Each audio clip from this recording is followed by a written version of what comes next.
Ang Diyos na Jehovah ang nagkasal sa unang mag-asawa.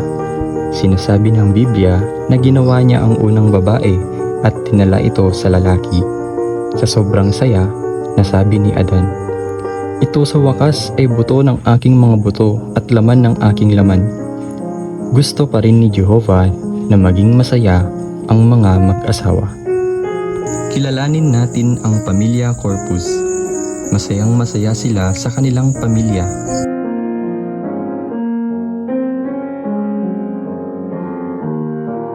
Nagkaroon sila ng dalawang anak.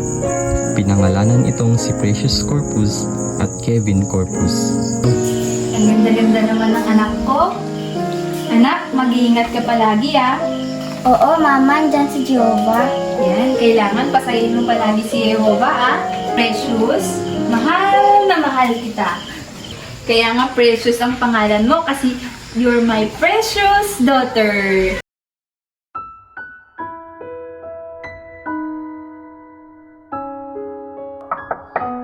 Anak, Precious, labas na at kakain na tayo. Kevin, labas ka na rin. Morning po, Ma. Morning po. Amen. Napakaganda ng daily text natin ngayong umaga. Sige, unahin natin ang mama nyo.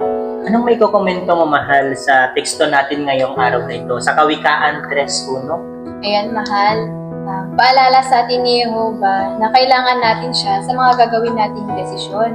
Huwag natin siyang kakalimutan. Ibig sabihin nun, lagi natin isa puso yung mga turo niya. Tama, salamat, mahal. Ikaw naman, anak Precious. Ano yung gusto mong i-komento dito? Sinabi niya dito, Papa, na kailangan natin sundin yung utos sa Jehovah ng buong puso. Ibig ba sabihin nun pa, hindi lang basta yung naririnig at hindi ito isa sa buhay, kundi kailangan din ng aksyon? Yan, very good. Mahusay.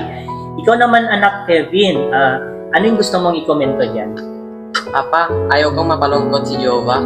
Kung sa school at may masama na ginagawa ang aking mga classmate, huwag ko ito gagayahin dahil mas maiyot kahit creating nila ako. Oo, napakahusay naman ng mga anak natin, mahal. Masayang masaya kami ng mama nyo para sa inyo. Proud na proud kami sa inyo. Alam nyo, anak, ayaw namin na mapalungkot nyo kami. Ayaw namin na mapalungkot nyo rin si Jehovah. Gusto namin na palagi nyo lang sundin si Jehovah at gawin ang kanyang kalooban. Oo naman, Papa. Salamat sa tulong niyo ni Mama, Ramdam na ramdam po namin na mahal po ninyo kami. Promise, Papa, magiging mabuting anak kami ni ate. Pa, di ba assembly na natin sa susunod na buwan? Nakapag-desisyon na po ako. Gusto ko na pong magpabaptize. Uy, inunahan pa ako ni Kevin Paano yan, Pa? Ma, sabay na ba kami? Wow, talaga? Alam kong nakapag-dedicate na kayo kay Jehovah sa pamamagitan ng panalangin. Saya-saya ako, mga anak. Inokomendahan namin kayo ng ate mo. Proud na proud talaga kami sa inyo. Paano yan? Kain na tayo. Sige po. Precious, kunin mo na yung adobo natin dun. Sige po, Pa. Kunin ko na rin yung kanin. Nagkaroon sila ng mahusay na desisyon sa buhay.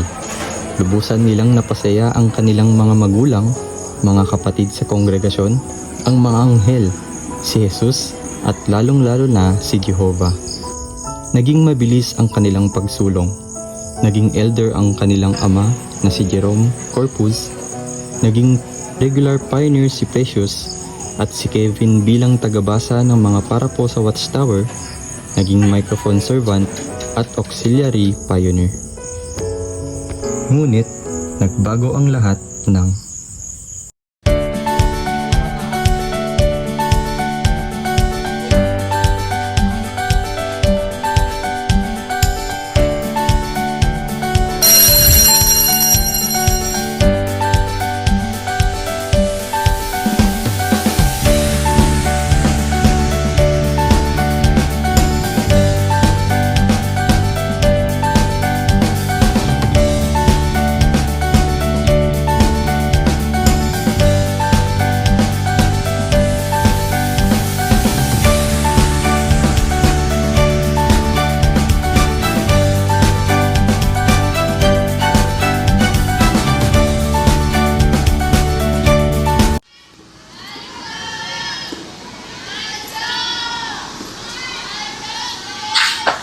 Tol, busy ka na naman dyan. Ano na naman yung binabasa mo? Ay, Ray. Lagi ko mamaya sa pulong tungkol to sa alibugha. Alibugha? Tungkol sa isang tao na umalis sa kanilang bahay sa kanyang ama at gustong mamuhay ng sarili. Tapos, ayan ka na naman. Oo na, Pastor. Oh, Yossi. Mag-Yossi ka muna. Sorry, pero bawal nga naman. Daming bawal. Ay, nako. Di ba ate mas si Precious? Oo, bakit? Di mo ba alam, sikat na dito sa school yung relasyon nila ni Kurt? Palagi ko pa silang nakikitang magkasama. Ang sweet-sweet pa nila. Ah, ganun ba?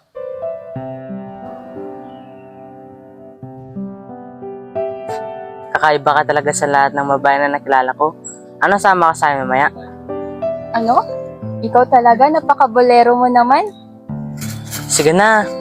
Alam mo naman na masaya dun. Pupunta naman yung mga classmate natin na iba eh. Mag-enjoy ka dun ha. Ano kasi eh. Ano ka ba naman? Huwag ka na mag-isip. Di ka naman mahuli ng mga magulang mo.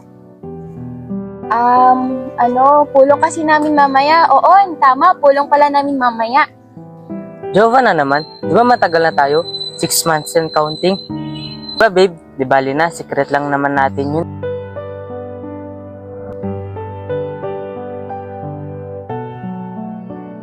Mauna na ako. Sige, ingat ka, babe. I love you.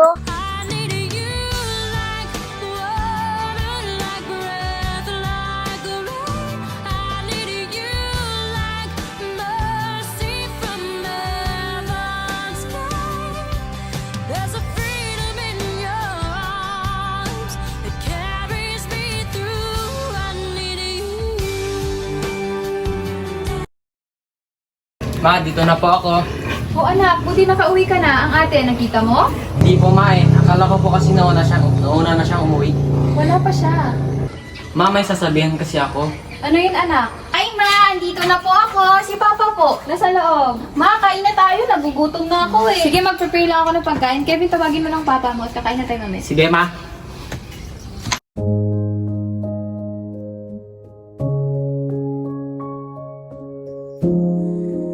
Sino yan, ate? Magtapat ka nga sa akin.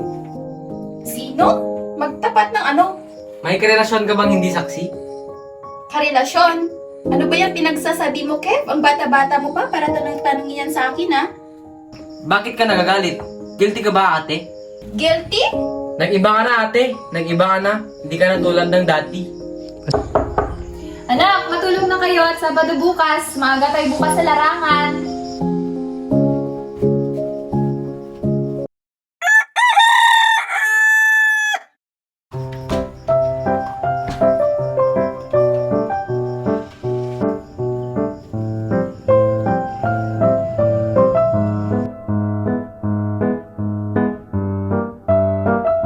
O anak, bakit ganyan ang suot mo? Di ba may larangan tayo ngayon? Ma, sorry, may group project kasi kami, ma. Magdi-video kami. At di ba nag-usap ata kayo ni Sister Alam na kayong dalawang magsama ngayon sa larangan? Opo pa, pero pwede ba pa? Pakisabi na lang na hindi ko siya masasamahan. Sige ma, pa, bye-bye. Si Precious po. Joy, sorry hindi siya makakapunta ngayon. May importante daw silang gagawin sa school nila. Okay lang po yan. Naiintindihan ko rin naman po. Saka, ganyan din naman po yung mga estudyante ngayon. Alam ko pong busy sila ngayon. Pero parang nagbago na po siya. Kaya nga, tama ka, parang nag-iba na siya. Parang may mga hindi siya sinasabi sa akin. Alam mo ate, mas maganda kung ipapanalangin mo yan kay Jehovah. Magikinig naman siya, saka makakatulong rin yun.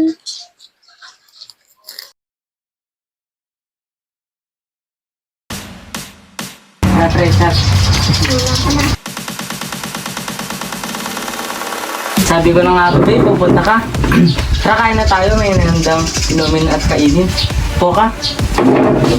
Ayan pala si Keisha. Tara, inuman na. Di ba ikaw yung kapatid ni Kevin? Bakit? Wala. Di ba Hindi naman ako magsusumbong. Tara, let's party na. Tara.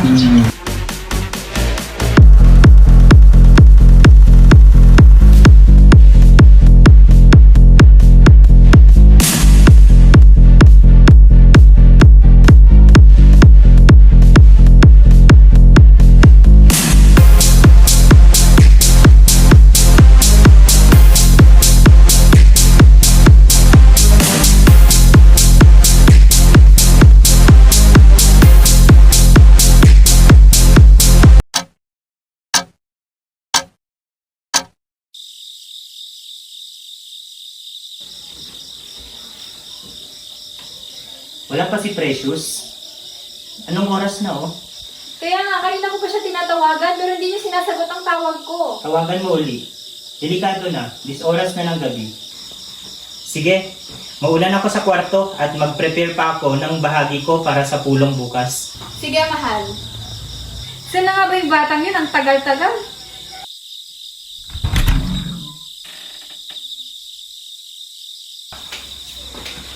Bakit ngayon ka lang? Saan ka nang galing? At amoy alak ka pa. Saan ka nang galing? Anak, harapin mo ako. May problema ka ba? Anak, makikinig ako. Ba't ka nagkakaganyan?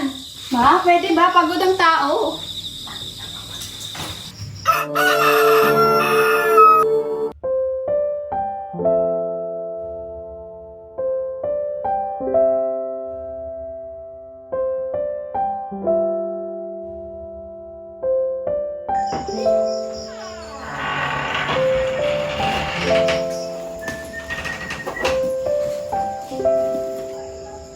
Hindi ko alam kung ano ang nangyayari sa'yo. Hindi ka dumalo sa pulong. Hindi ka rin dumalo sa larangan kahapon. Tapos nitong nagdaang linggo, ibang pakikitungo mo sa amin, anak. Anong nangyayari sa'yo? Harapin mo nga ako. May problema ka ba? Mahal, tahan na. Tama na. Kausapin mo yung anak mo.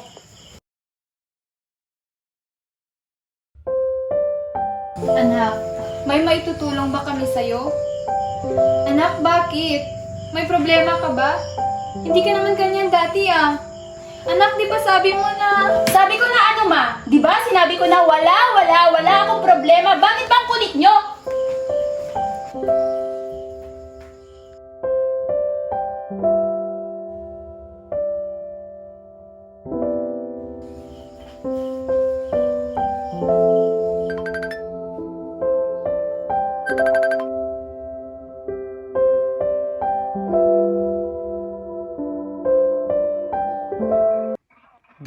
Tol, may ikwento ako sa'yo. Alam mo ba, nag-enjoy kami kagabi sa party ni Kurt.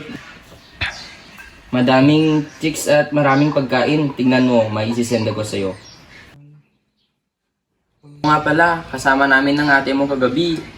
Wait, may isisend akong picture niya. Kasama lang naman niya ang baby boy niya. Sige mo na rin, may aasikasuhan lang ako. Kita-kits sa school bukas. Anak, mas matutulungan ka ni Jehovah. Ma, di ba sabi ko wala akong problema? Wala ba talaga? Wala ba talaga ate? Ano itong sinabi ni Rain? Baka sabihin mo ang group project na naman ito ate. Wow, congrats ate, congrats!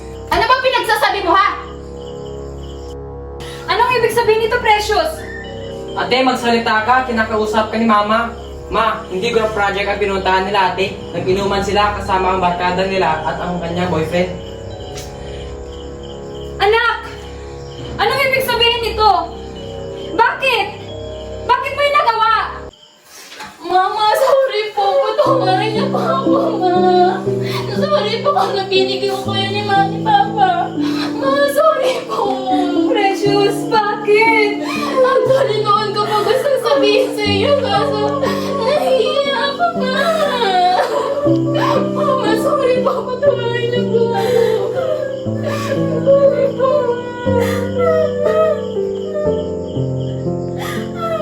Bakit mo yung nagawa? Pirat naman! Hindi mo naisip! Masasaktan mo si Jehovah! Hindi ko po alam, ma. Hindi ko po alam kung bakit ako nagkaganito. Mama, sorry po. Patawarin niyo po ako, ma. Mama, sorry po.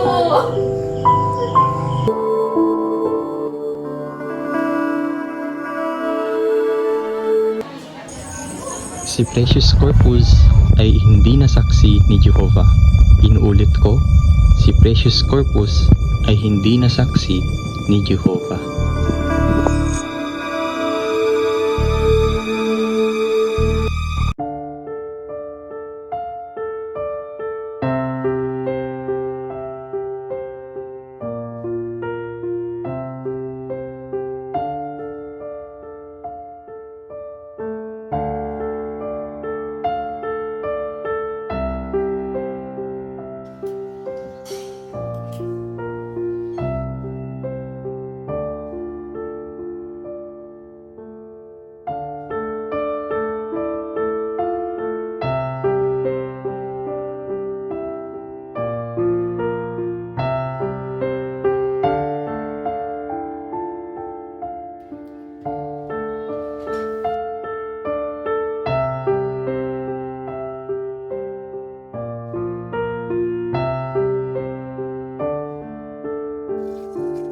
Bunso, ipapangako mo sa akin na aalagaan mo sila mama ha?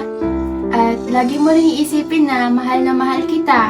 Mahal na mahal ko kayo ni mama at ni papa. Bakit ganyan ka, ate? Ang unfair mo, sarili mo lang iniisip mo. Ni hindi mo iniisip ang pamilya natin. Ni hindi mo iniisip si Jehovah. Ay, sorry. Balang araw maiintindihan mo din. Diba sabay tayo nagbabaptize, ate? Ang dami nating goal. Mapasaya si Jehovah, si mama at papa. Pero bakit? Hindi ko rin alam, Bunso. Hindi ko rin alam kung ano nangyayari sa akin. Kaya ikaw, ipangako mo sa akin ha, na aalagaan mo sila mama at papa. Pangako. Pangako mo yun sa akin ha. Huwag mo pa babayaan.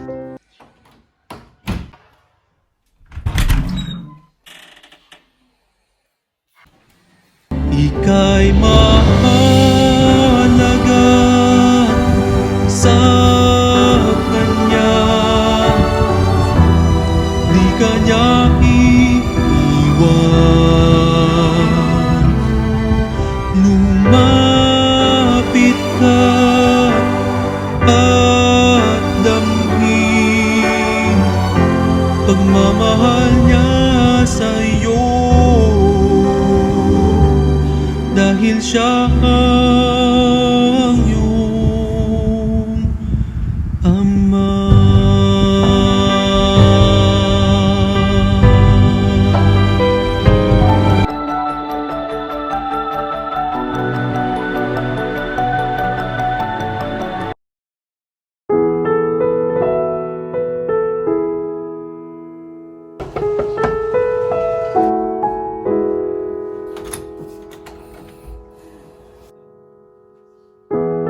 Alam ko ang pinagdadaanan at nararamdaman mo, Brother Jerome. Ganun din ang kongregasyon. Kinakomendahan ko kayo sa mga sakripisyong ipinakita nyo, lalong-lalo na sa kongregasyon. At hindi kayo nagkulang, alam yun ni Jehovah. Ang hirap, Brother Adrian. Sobrang sakit. Ang dami naming plano kasama siya. Mamimiss namin siya. Dahan na, Sister May, magiging maayos din ang lahat. Hindi man natin alam ang mangyayari bukas, sa susunod na araw, buwan o linggo, taon man yan, alam niya ni Jehovah at magtitiwala tayo sa Kanya. Ako rin ate, mamimiss ko siya, lalo na pag-preaching, yung pagtabi niya sa akin sa pulong at yung mga mahuhusay niyang komento. May sarili tayong desisyon at nangyari na rin iyan sa Biblia. Tungkol ito sa alibughang anak. Alam kong popular na ito sa inyo, pero balikan natin ito sa Lucas chapter 15, 11 hanggang 24. Tungkol ito sa maibiging ama na may dalawang anak. Sinabi ng nakababatang anak na kunin na niya ang kanyang mana at umalis siya.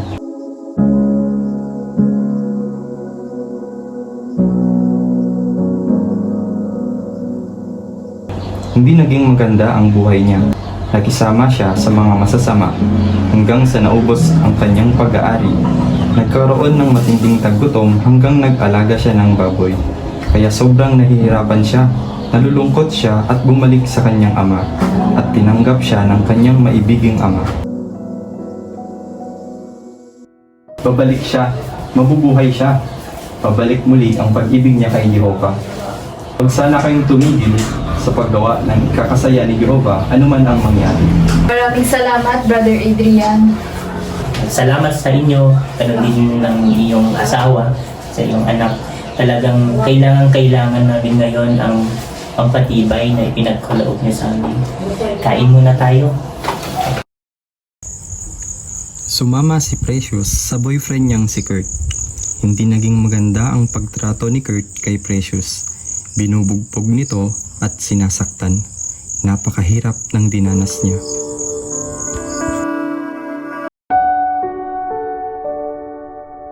Makalipas ang isang taon, dumalo ulit si Precious sa pulong. Noong una, nahihiya siya hanggang nasanay na ito. Nagtuloy-tuloy ang pagdalo ni Precious sa Kingdom Hall. Gusto niyang mayakap ang mga kapatid at kanyang pamilya pero pinagtiisan niya iyon. Mahabang pasensya ang kanyang ipinakita hanggang Si Sister Precious Corpus ay naibalik na bilang saksi ni Jehovah.